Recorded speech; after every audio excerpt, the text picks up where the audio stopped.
just want to welcome everybody, and it's so nice to see so many people come to what is going to be a very, very interesting topic. So I'm just going to call on Doreen to give us a little Devar Torah, and then we can go right into our program.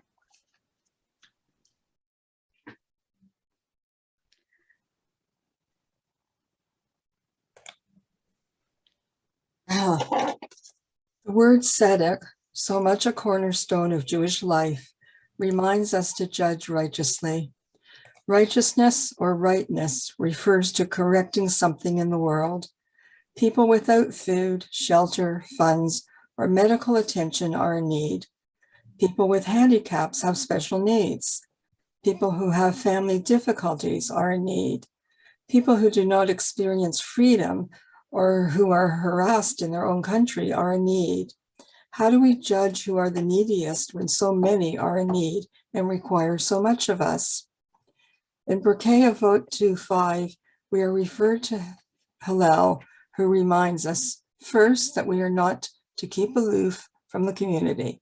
We are then advised to judge not your fellow man until you have been placed in his position. And we are instructed to judge all men favorably. In Pirkei Avot 1:6, the word tzedek gives us the charge for action, and references in Pirkei Avot help us to respond to those of our community who are in need.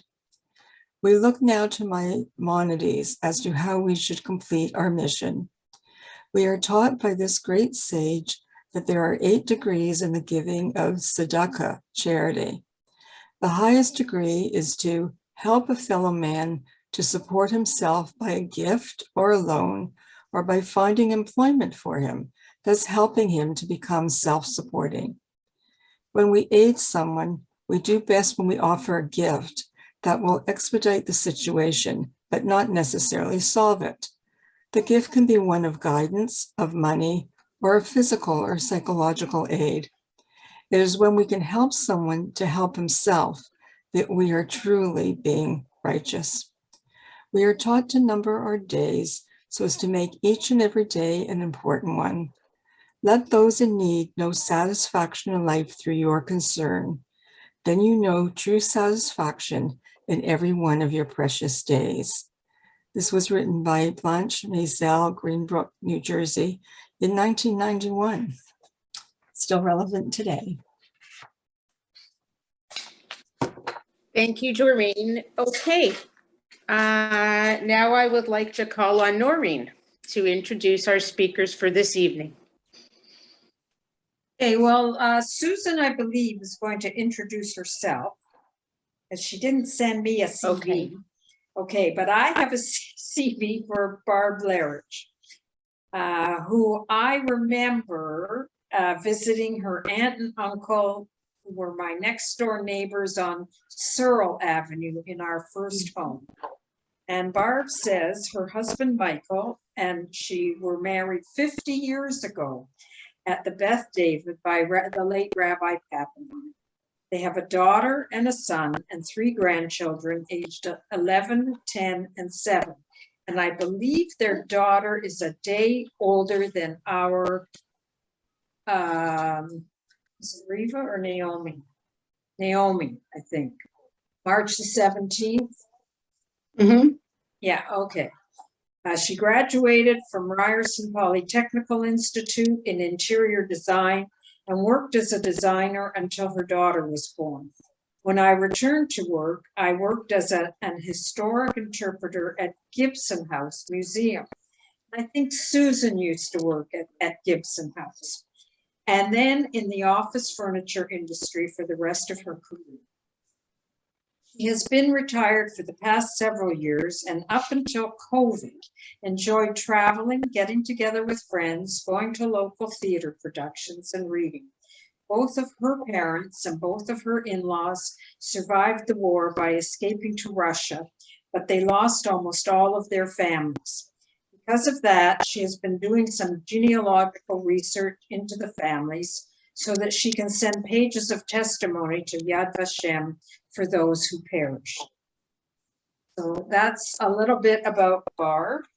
And now over to Susan. Thank you very much, Noreen. It's so nice to be back at Beth David. I didn't know I was supposed to give you a CV. What I will say was that I was a member of this what's now called Beth David Women's many years ago. It's also wonderful to see so many familiar faces, people that I know from many different places. So thank you for having me and Barbara here tonight to talk about what has become known as the Tailor Project.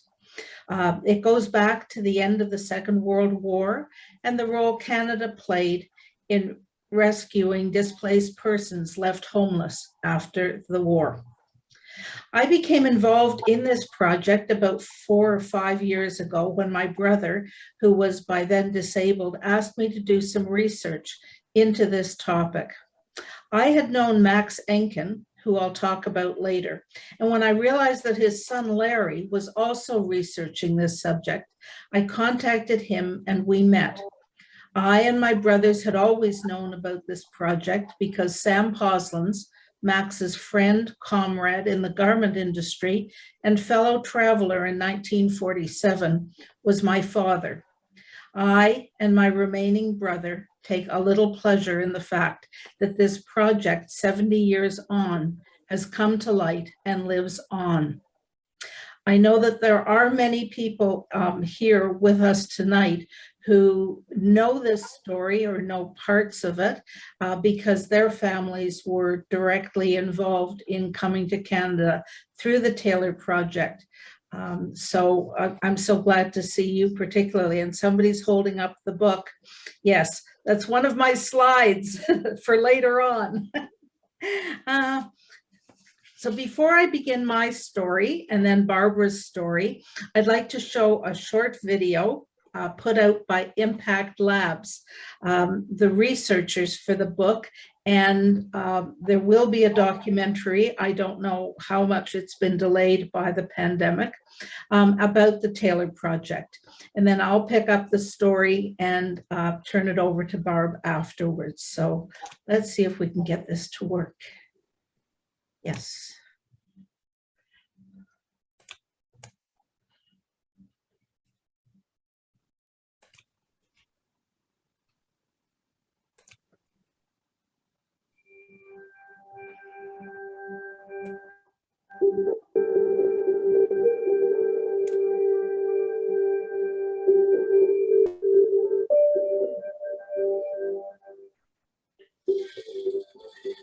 My father was a tailor, all his brothers were a tailor.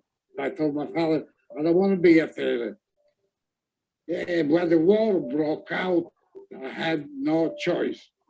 I knew how to sew and make uniforms, so I wasn't starving.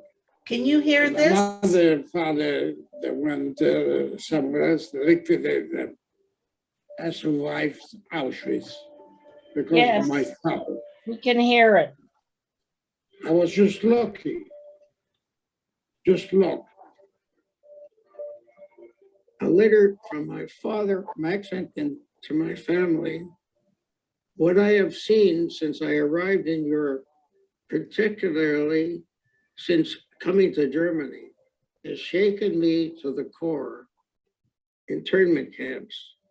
And yet these people still have the will to survive. But just imagine, these people are living in a refugee camp.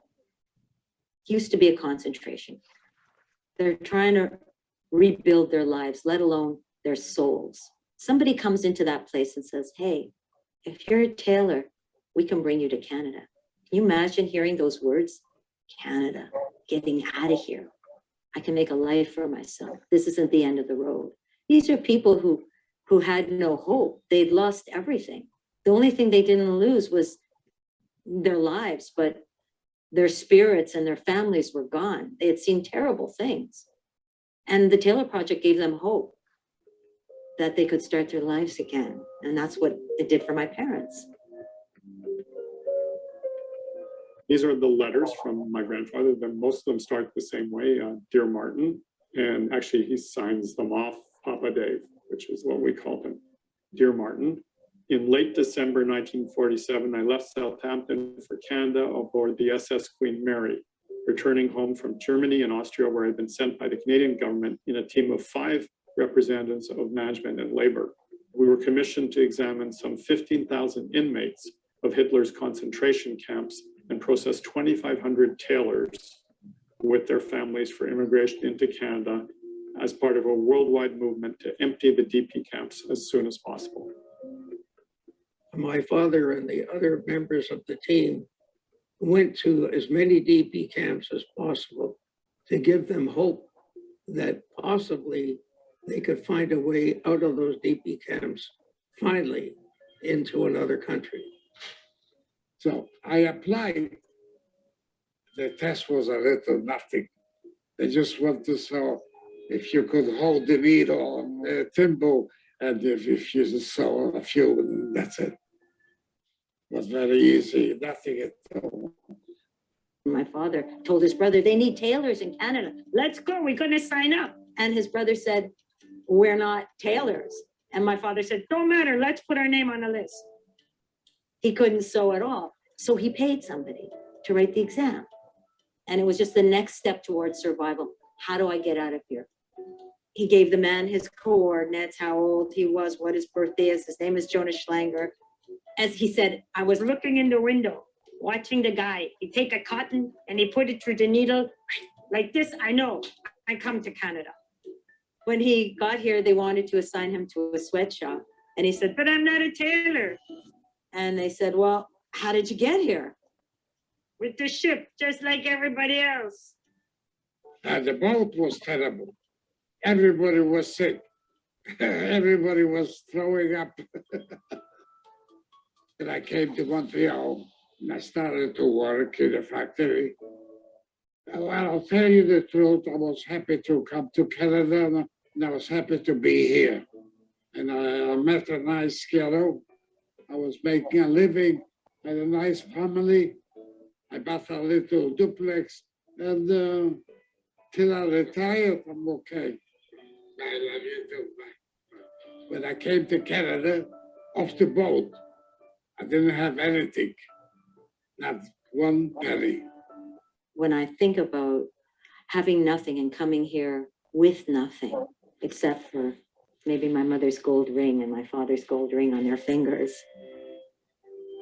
that they went forward. When he got here, he convinced a bank manager to give him a loan, and he started a fish business. Of course, he knew nothing about fish either, just like he didn't know anything about tailoring. But he walked into a place in Kensington Market and put on an apron, walked behind the counter and told the guy, I need to learn about fish. I'm not leaving. You tell me. Kensington Market, which is the historic heart of the Jewish community in Toronto. It's where the community built its places of worship, its synagogues. Always thought it's sort of interesting that I landed here, just a few blocks from Kensington Market.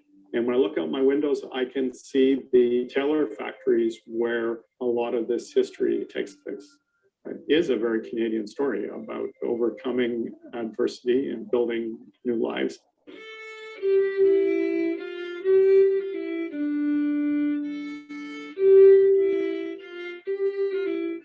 I believe all of our experiences become who we are. Of course, my mother and father's experiences in the war impacted on how I see the world. And my art expresses how I see the world. I think the colors are deceptive. I think the sadness of my history is inside me, but I don't express it in sadness. I express it in the joy of color and the celebration of being here. To the best of our knowledge, there ended up to be 2,000 families that were able to come to Canada, and families that arrived. Many of them had 2 or 3 children. We were astounded to see what levels of education and competence and contribution to Canada they in turn have made to this country. I am extremely proud of my father, as I was anyways, but in this direction, he was a great citizen. and he did a great service to the Jewish community and ultimately to Canada. Well, if it wasn't for the Tailor Project, what would this country be missing? All these hardworking immigrants who started again, and like my parents, who were good citizens and kind people. Where would we be? We wouldn't be here. The bottom line is, where would we be?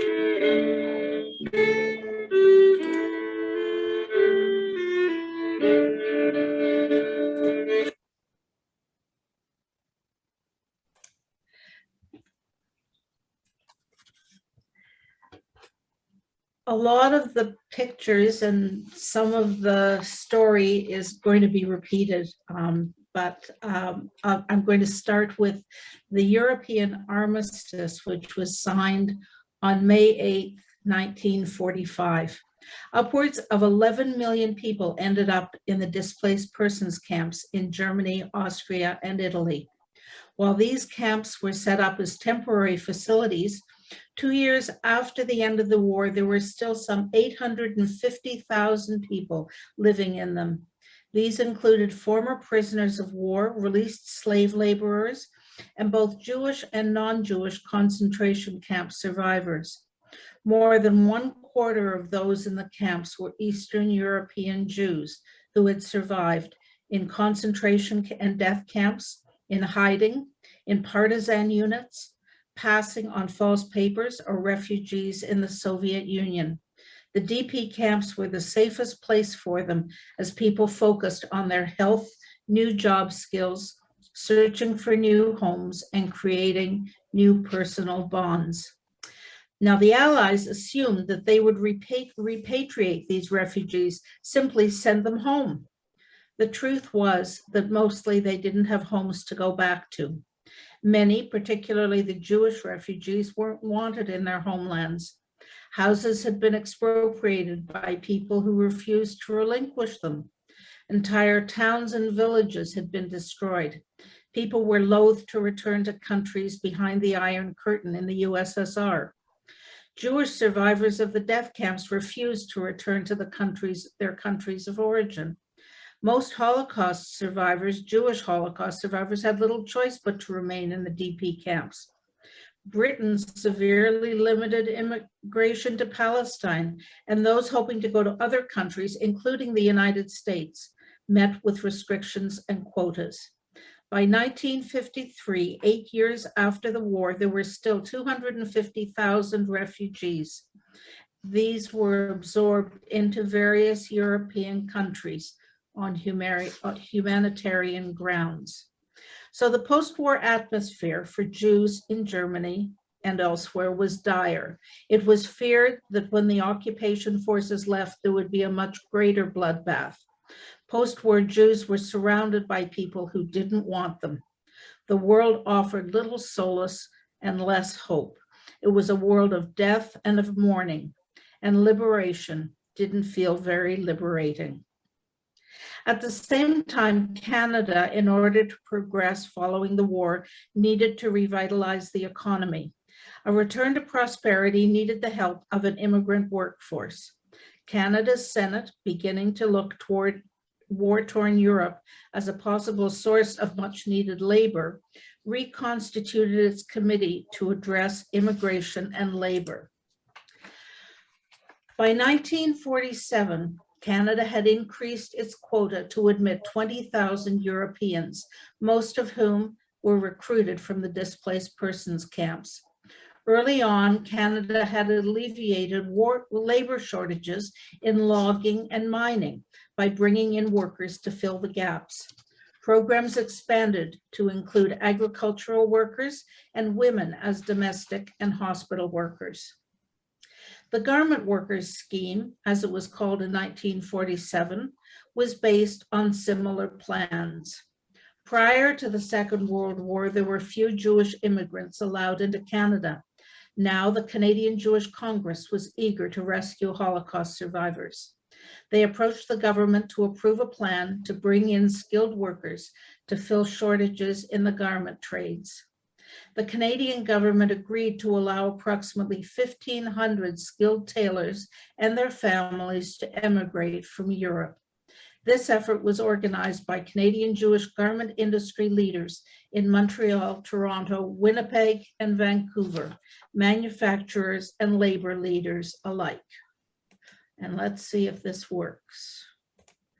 Yes, so far, I just have to move all of you out of the way and put that up. Loading, okay. And this is a picture, this was in the video, I believe. In 1947, in August, 5 representatives set out for Europe. From left to right, these are, I believe, Bernard Shane, a Montreal organizer for the International Ladies Garment Workers Union. This is Max Enken, a Hamilton clothing manufacturer, president of the National Council of Clothing Manufacturers, and the leader of the delegation. Sam Poslins, a Toronto clothing manufacturer. David Solomon, a Montreal manufacturer, and Sam Herbst from Winnipeg, another organizer from the International Ladies Garment Workers Union. Their task was to interview those who applied to come to Canada under the Garment Workers Scheme. Now, some of us of a certain age will remember telegrams. I remember telegrams being read at my wedding. We sent them for birthdays, for weddings, for anniversaries, and for bon voyage. And this telegram, which is dated August the 7th, 1947, was sent to Sam Poslins by his family from Barrie as he embarked from New York to go to Europe on the Queen Mary. Sam Poslins, in a speech given in the autumn of 1947 after he returned from Europe, stated, "You can well imagine what this project meant to our people who still languish in the DP camps, the lift it has given them and a new hope that must come from the realization that after all this time, they have not been forgotten." Each of the men came with a list of survivors who they were expected to include in the project, relatives and friends of union members, employers, members of various associations. It became increasingly hard to deny anyone as the almost endless procession unfolded. The quota was emotionally draining. 20% of a camp might come to be tested, but out of the 400 or 500, they could choose 15 to 20. One of them remarked that it was like playing God. I have a few of these letters the 5 men carried with them, begging to find relatives and get them out of Europe, get them to Canada. This is a heart-wrenching letter from a B. Ura, asking Mr. Poslins to seek out Mrs. Ura's 3 remaining relatives in Germany, a niece and her husband and nephew. She says they're in the needle trade and that she will pay for transportation and have them live with her. Another letter, this one from Dr. Lou Harris, a leading Toronto physician, who some of you might remember, asks Mr. Enken to look into bringing 3 cousins and their wives to Canada. Just as an aside, Dr. Harris was the doctor that delivered me. The 5 traveled to various transit centers in Germany and Austria. The applicants were brought to these centers for interviews and tests. The displaced persons camps were not necessarily the concentration camps of wartime Europe. Because of their terrible conditions, housing was set up in other locations, often buildings that had been used as barracks. So applicants, as the video said, had to pass a sewing test. And these are applicants filling out applications. I believe that that's Sam Herbst and Sam Poslin's. And I will say that my father never missed a chance to flirt with a pretty woman. And I think this picture shows that very well. So while these would be routine tasks for a tailor, they might be somewhat difficult for people who didn't know how to sew. And everybody wanted to apply because there were so few places that they could go and the few jobs that they could do. I have one other letter. I hope that here are some more pictures. Yes, this is the same woman who's doing her sewing test, and some other people. Can you imagine how nervous these people must be to have to sit there and do something simple like sew on a button, but they've got these 3 hulking men behind them watching everything that they do. I mean, that just must have been very intimidating, I think. Mind you, this man doesn't look quite as intimidated as the others did, I thought. This is a letter that was given to one of the 5 Canadians by a Mr. Benzion Oken, a refugee in the US military zone in Germany. Mr. Oken had written to his family in Canada in July 1947, and he's finally heard from them, and they are willing to bring him and his wife Dora to Canada. He writes that they have lost their parents, brothers, and sisters, and had given up hope while in the camps for 8 years. He is a metal worker, and his wife, he says, is a tailoress. He is working in the DP camp as an instructor in a school established by the organization through rehabilitation and training, teaching locksmithing. However, he said it's difficult to exist in the conditions in the camps without help from relatives in America. He asks for his Canadian cousins to apply on their behalf and sends their personal information. Dear cousin and family, he writes, I beg you not to forget us. Remember that you are the only hope. If it is not too difficult for you, please send us some cigarettes and coffee. That is what we need most. We are sending you one of our photographs. The tailors that came to Canada were guaranteed 12-month contracts in a garment factory at equal pay and terms and conditions as other union employees. The plan to billet them with families was overseen by communal organizations such as Hebrew Immigrant Aid Society. The Canadian government paid for transportation to Canada, and most landed at Pier 21 in Halifax. While ocean liners were pressed into service, not all were comfortable passenger ships. Many traveled on unconverted troop ships that were pushed into service. Employers paid for travel from the port to their places of employment, and employees were to repay that amount in monthly installments. However, if they completed a full year of employment, the employer was expected to refund that money. The Hebrew Immigrant Aid Society, Canadian Jewish Congress, the International Refugee Organization, and participating employers aided in the funding of the project. It was, however, not a free ride for the refugees. Most came with little or nothing.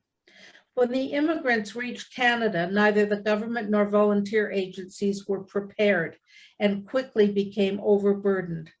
Few of them had relatives. Canadians and their organizations expected the newcomers to be grateful for their rescue and expected them to accept their lowly status as immigrants. They were expected to quickly assimilate. Few realize the decimation of European Jewry and the cultural and experiential chasm it left for the newcomers. Both single and married displaced persons were eligible to come to Canada. However, couples with more than 2 children and one-parent families were excluded. In the book, None is Too Many, Irving Abella and Harold Troper tell the story of a widow from Romania with a young son who was rejected from the scheme. The selection team found a single Romanian man and arranged a quick marriage. The two came to Canada with the child in February 1948, and they were later divorced. The Canadian government applied a quota to the project, insisting that no more than 50% of the chosen tailors could be Jewish. Those in the embassies and consulates insisted on listing Jewish immigrants as being of the Hebrew race instead of being white. And the 50% quota was later changed to 60% of any one persuasion. Beginning in 1948, the Tailor Project brought about 2,500 laborers into the country to work in the needle trades. Most settled in Montreal, Toronto, and Winnipeg. Some, especially those who weren't really tailors, found other jobs and careers and moved to settle elsewhere throughout Canada. The Tailor Project became the template for the Furrier Project that followed, and other plans by the sweater makers and hat makers unions. It was later used as a model for bringing the Vietnamese boat people to Canada in 1980. This is a letter to Sam Poslins by Arthur McNamara, Deputy Minister of Labor in 1947. He's writing care of Mr. Charney of the Women's Wear Association on behalf of then Prime Minister William Lyon Mackenzie King, and they are thanking all of the participants in this scheme for their efforts. With the assistance of Paul Klein, the founder and CEO of Impact Labs, Larry Enkin, Max Enkin's son, who is now over 90, I know that. I don't know quite how old he is, but he's quite amazing. He began a search to find remaining tailors, their children and grandchildren. And as of March of 2018, they had compiled a list of 500 to 600 names of people who participated in the program. Since then, many more have come forward and their stories have been recorded. The book, The Tailor Project, that somebody held up before, published by Second Story Press, is now out. And there is a documentary in the works. I don't know with the pandemic where it stands now. Mr. Klein, through Impact, is keeping the spirit of the project alive by seeking out refugees with tailoring skills to come to Canada from various countries, including Syria. This is Prime Minister Justin Trudeau. He's accepting a shirt from Mohammed on May the 1st, 2019 at the Holocaust Remembrance Day event at Holy Blossom Temple in Toronto that honored the original project and its outcome 70 years on.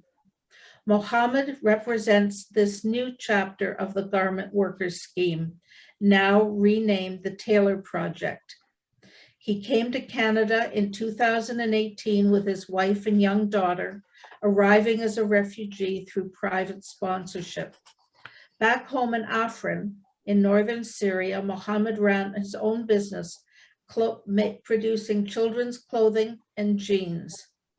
A member of the Kurdish ethnic minority, when the Syrian conflict began, he was shot 4 times. After a long recovery, Mohammed and his family fled to Turkey. Facing more oppression there, he found that he could resettle in Canada. Just as in 1948, the benefits are enormous.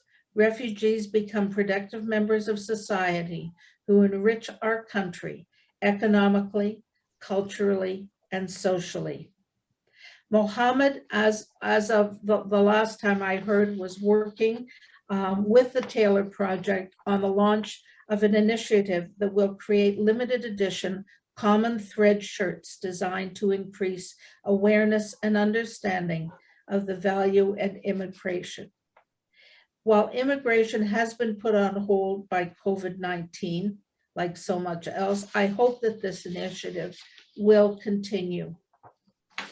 I just want to make one last comment, and it's a very personal one.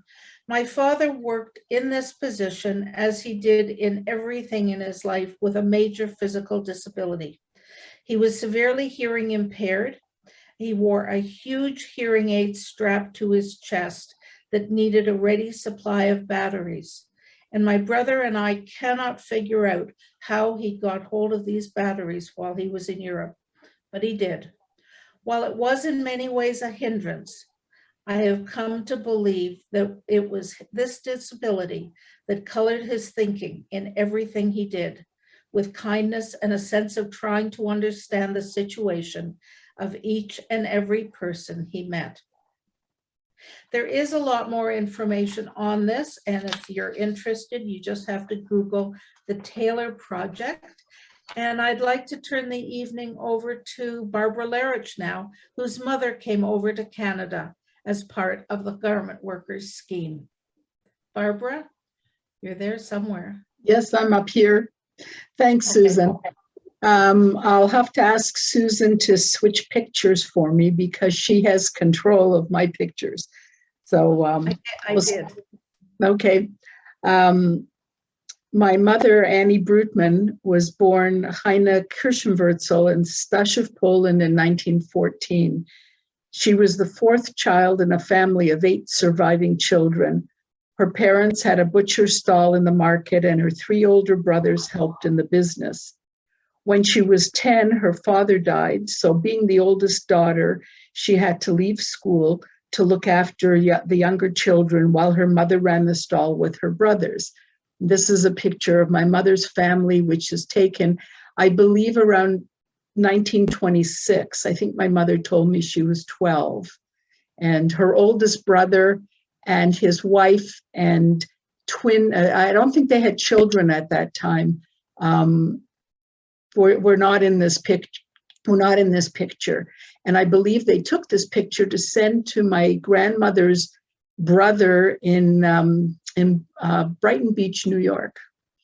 And this is the only surviving picture of the family that I have.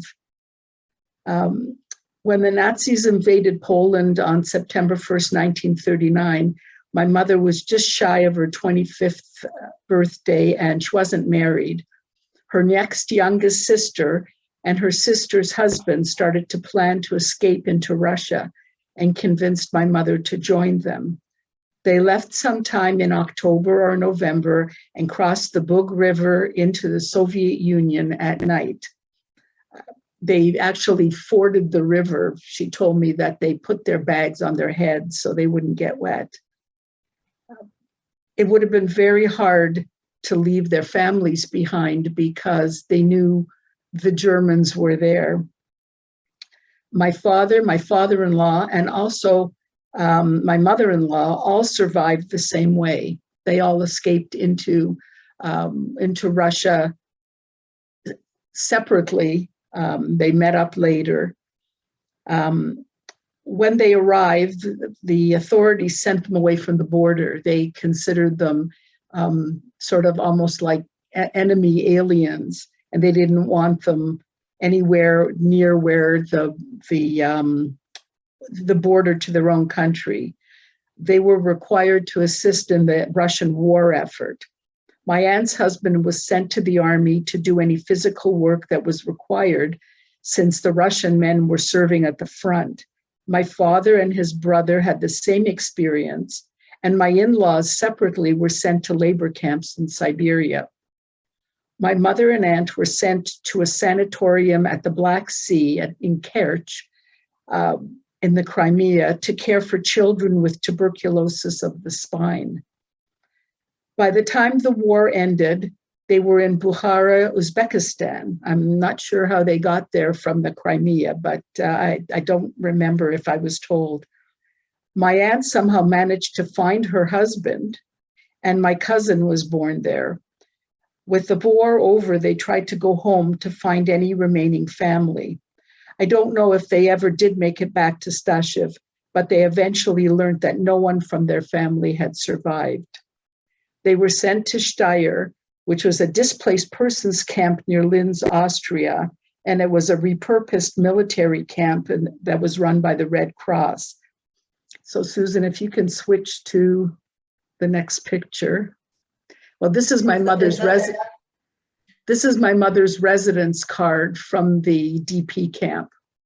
And you had to have this on the back. It was used to get meals. So you had to show this in order to get your meals. And if you could go to the next one. Is this, I think yeah. they're still in the same order, but I'm not sure. We may have to. Yeah, no, this is fine. This was,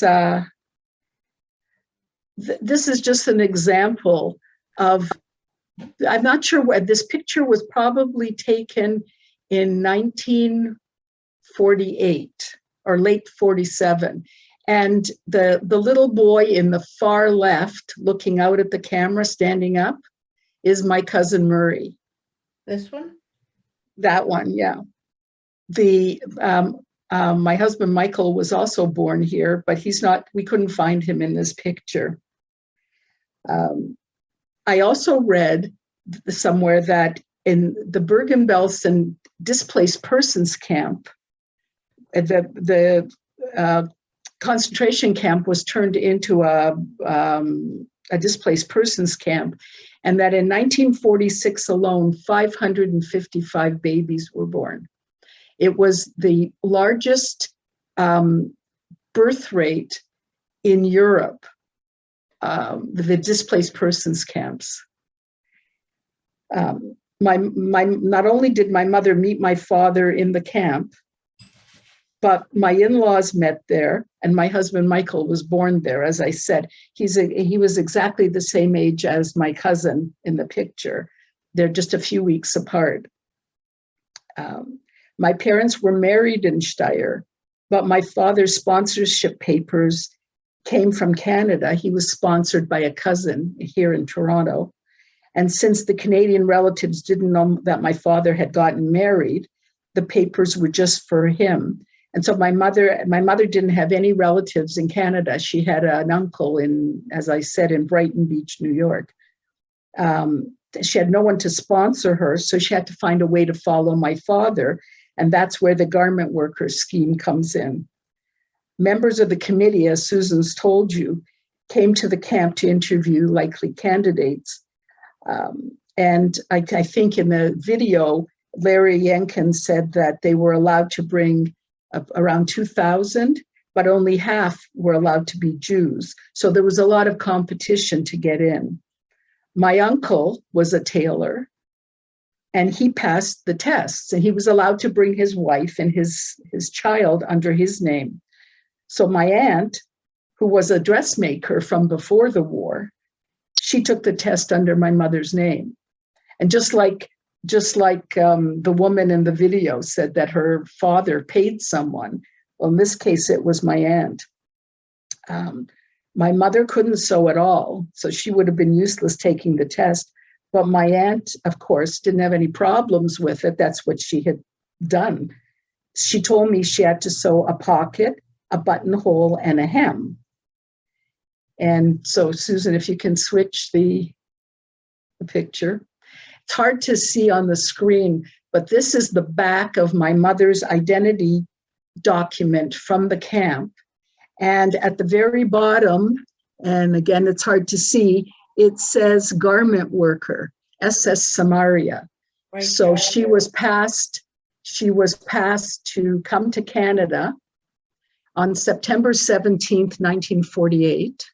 It's also signed August 12th, 1948 is when she was actually cleared by Canadian immigration. And then it's stamped September 28th, 1948, when they landed in Quebec. So I think they went to Halifax first, and then they went to Quebec, and then I think they got on trains in Quebec. So she was passed. My aunt obviously did a good job because she was passed.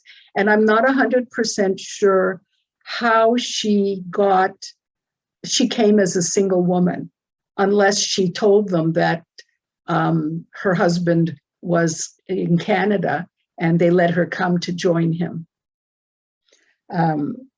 So my mother was cleared in August 1948, exactly a year before I was born, almost to the day, because that says August 12th and my birthday's August 17th. So she was cleared, and that's sort of a little ironic. She sailed from Cuxhaven, Germany, on the North Sea, on the SS Samaria, which is what it says right on the paper. My future husband, my future in-laws were on the same ship with my mother. So maybe there's a little bit of karma there or something. When my mother arrived, my parents were formally married again and started married life with no money to their names. And I think this was taken in Toronto when they got married. So that would have been October 1948. My mother worked for almost a year at an embroidery factory to make her year that she had to do to pay back. And when she completed her 1-year service around the time I was born. So if you can go to the next picture, that's my mother's discharge card. So she had discharged the undertaking made with the government of Canada to remain in specified employment for a fixed period of time. So that freed her up. And then that was August of 1949. That's me and my mother on Augusta, where they lived for a couple of years. So that's, so a lot of what I have here is what Susan was talking about and what was in that video. That, I met Susan years later at the National Council group, and that our lives are so entwined indirectly that her father and the people who went over there to bring people here, and I'm here because of that. So we're sort of connected. Not only that, we're both descended from people from Stashov. Oh, really? Am I. Yes. Just a minute. I'm Esther Goldflesh, Barbara. Oh, Esther's You're my a cousin. Yes, That's right. I haven't seen you in years. Oh my God. Esther's mother and my mother were first cousins. That's right. Yeah. It's so this is interesting how I've met a lot of people through this. And as I was saying earlier to Noreen that when they had the event at the Holy Blossom, I discovered that my cousin's husband's parents came the same way, and I've known him for probably close to 50 years, and I never knew that his parents came that way. So there's a lot of us out here. Right. Well, my brother who started me on this path, actually right before he got sick, he went to Stashov with his partner. There's really nothing left. It was quite disheartening when they were there. Yeah, we have that in common as well. And you have a cousin here, and there's a cousin in this program as well. One of my husband's cousins is here, and they were also involved in this, I believe.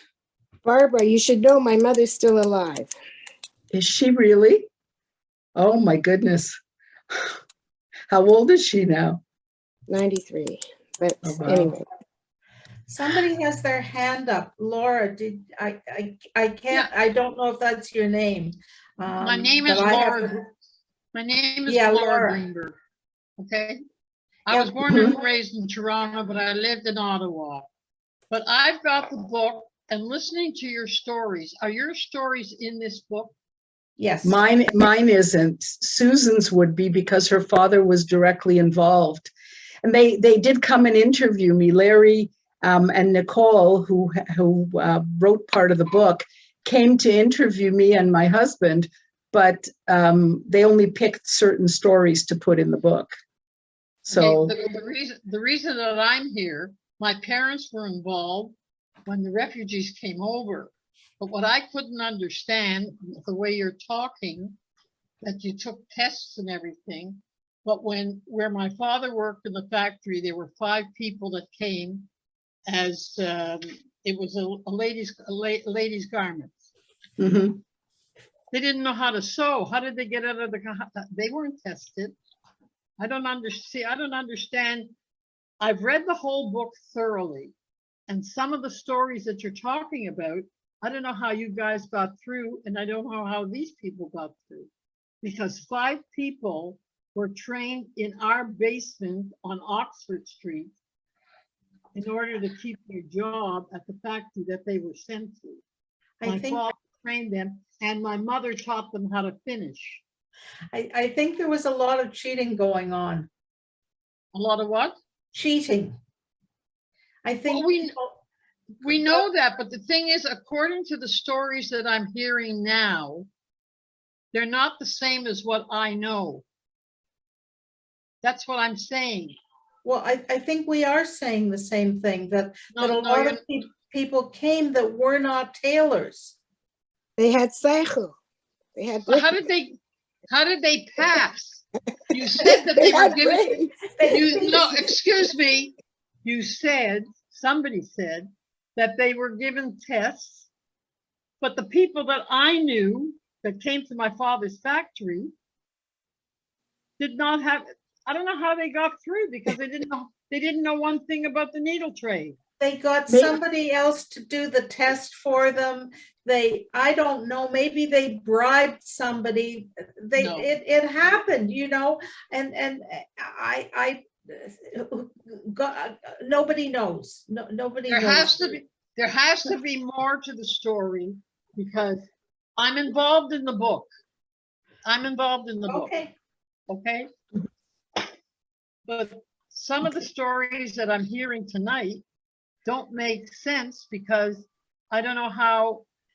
I know people lied and they had tests, but according to some of the stories, they passed the test. But I know the people that came to my father's factory did not know what a needle was. Okay. My mother couldn't sew either. And as I said, her sister took the test for her. My mother came as a garment worker. She worked in an embroidery factory. When she came, she didn't sew. She ran a machine that did embroidery. So people did get around it, like Susan said. And I know some of the people who spoke at the Holy Blossom, they said if they could put on a thimble and hold a needle, they passed them because they took pity on them. They wanted them to come. Well, that's not the way I heard the story. Anyway, go ahead. Okay, well, I was just looking at the comments. If anybody wants to say something, please unmute yourself or put up your hand or do something, wave somebody. Just unmute yourself and talk. Oh, if you want. If there aren't any.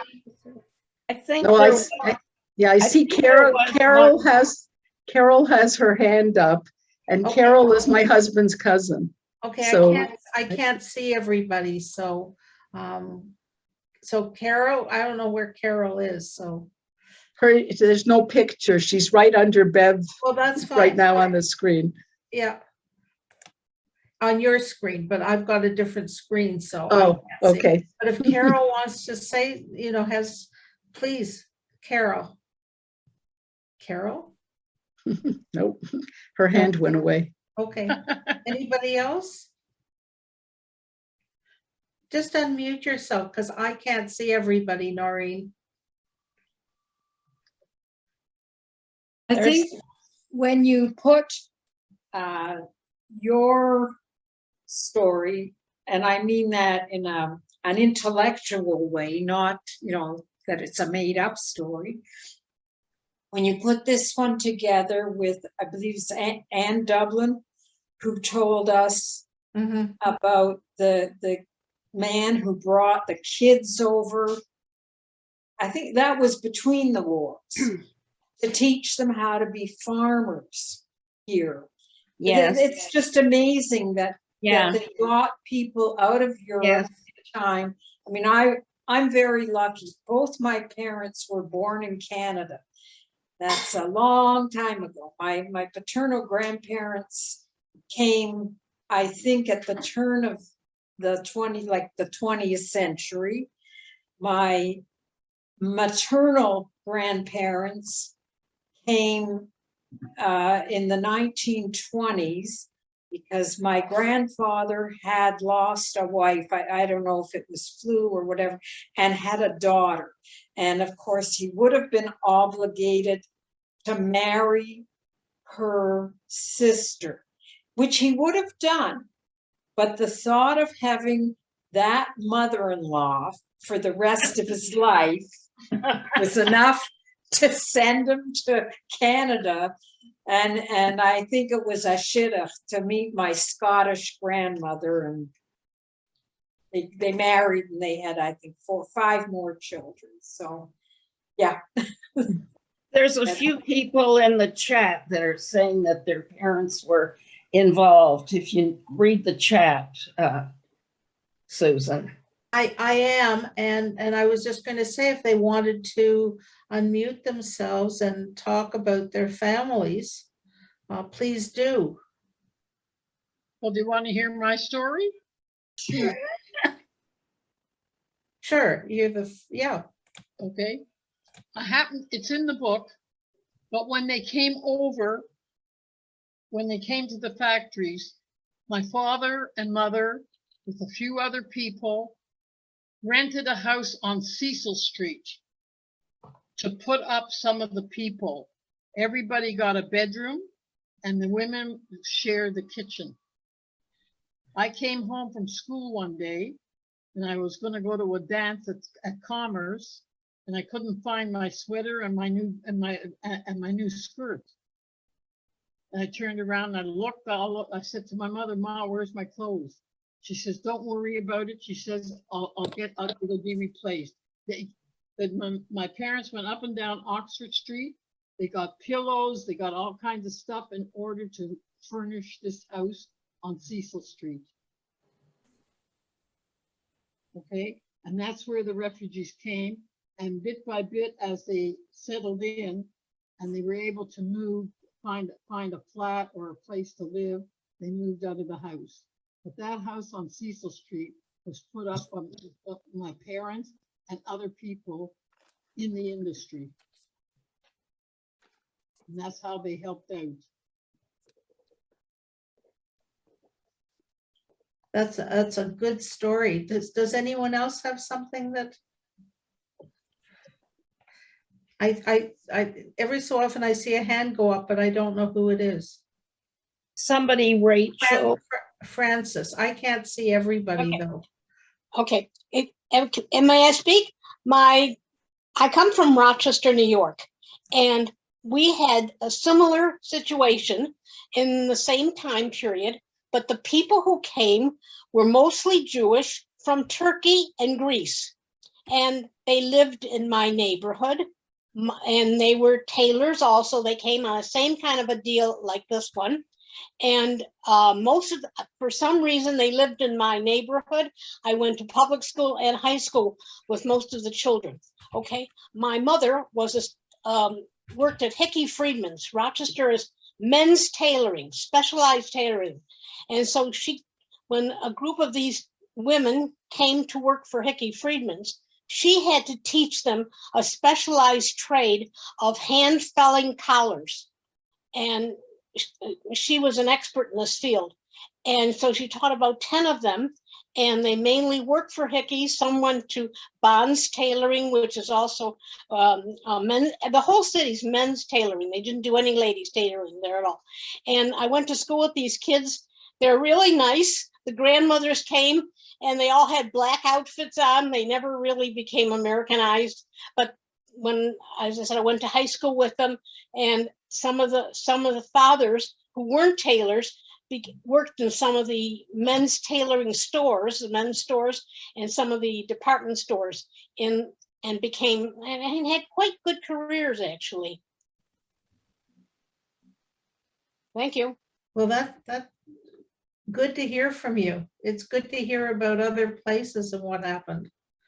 Okay, I see Betty Ashkenazi has a question or a comment.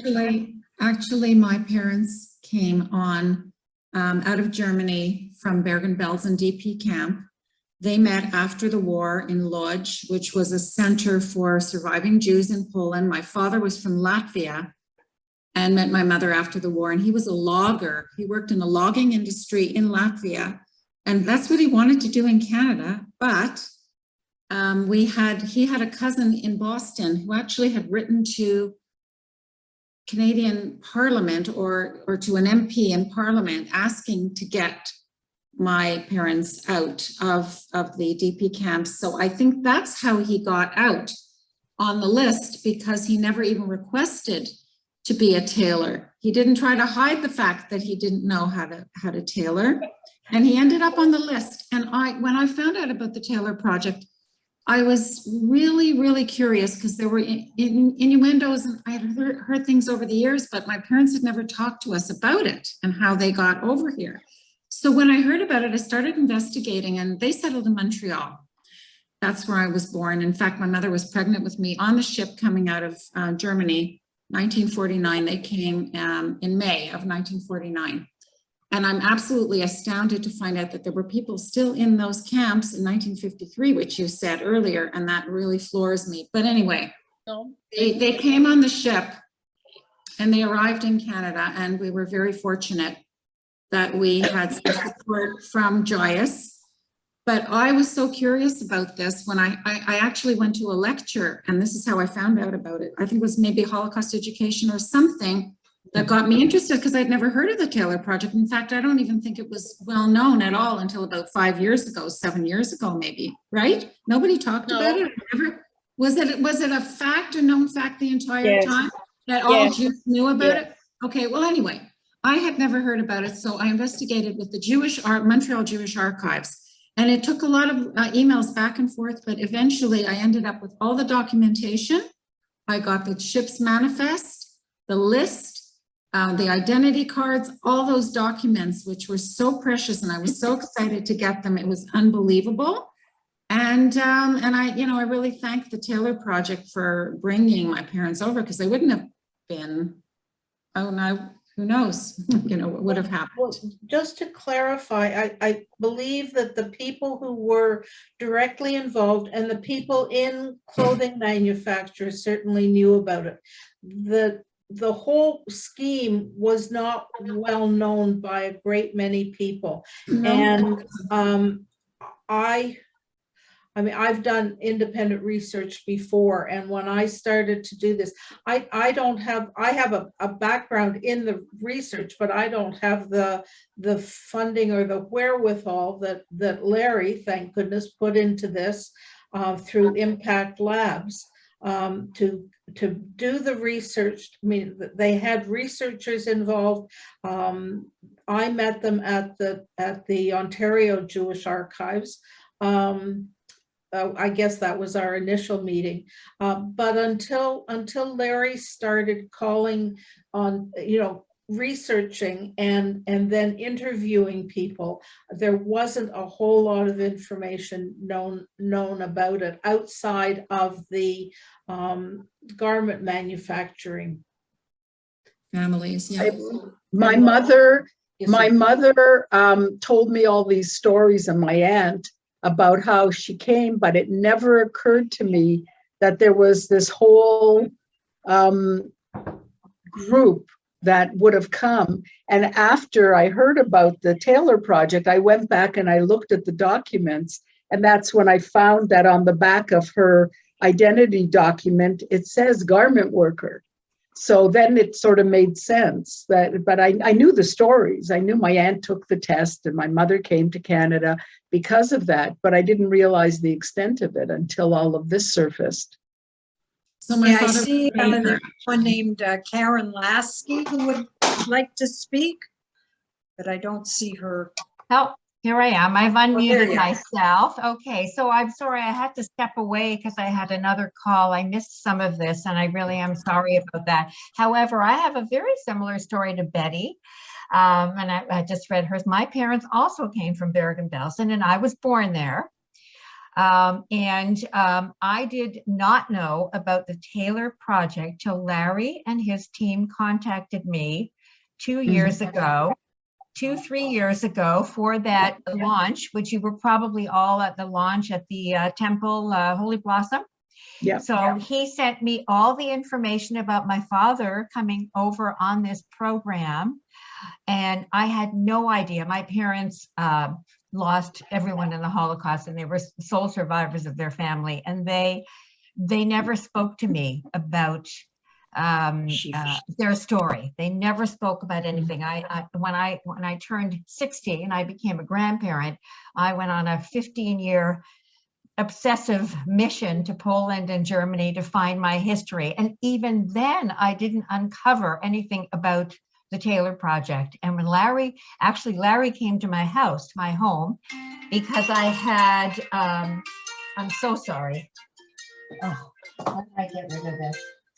Okay, came to my home because my father was such an exquisite tailor from the time he was 14 years old and made every coat and skirt of mine growing up, even made my wedding trousseau, and which I displayed actually at Beth Emeth. I have all of these things that he made for my wedding, which are now 65 years old and in perfect condition, and I've never been able to part with them. And so Larry put together another part of my story that I knew nothing about. So it was so meaningful. And also I found my dad worked at a place called Hudson Cloak, which is now a condo called the Hudson down at Richmond and Spadina. He started in a sweatshop as a cutter, and he was really an exquisite tailor. And he was the kind of tailor that he had his own shop, probably started about 10 years after we came to Canada. And he had a big high-end Forest Hill clientele, and he'd make all these, they'd bring him a picture and he'd make this couture for them. And he'd even get a label or two and put it inside, you know, Yves Saint Laurent or La Roche or all these. I think one of my suits says Guy La Roche in it. Of course, it's not, it's Jack Spivak. So, or Jakob, his name was Jakob. Anyway, so I didn't know about it, and I thanked Larry 1,000 times, and waiting for Paul to put that movie together. I don't know who the team is that's doing it, but it's, I wish I would have known this. I could have shown you some of the couture, you know, but anyway. So Okay. thank you for doing this. This is very interesting. One of my friends. Thank you. I think we've just about run out of time. And Joyce, are you the thanker tonight? Unmute yourself, Joyce.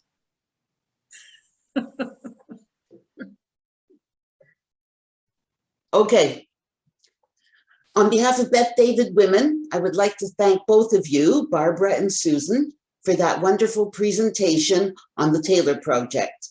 It is certainly enlightening and always interesting to find out how the Jewish community managed to settle Jews in Canada after the Holocaust. Thank you again. And I want to thank everybody for coming. This is an astounding turnout. And it's just wonderful to see, even though you're just little boxes on my screen, it's wonderful to see you all. And hopefully you'll come out for another program. Thank you very much. Okay, Cora.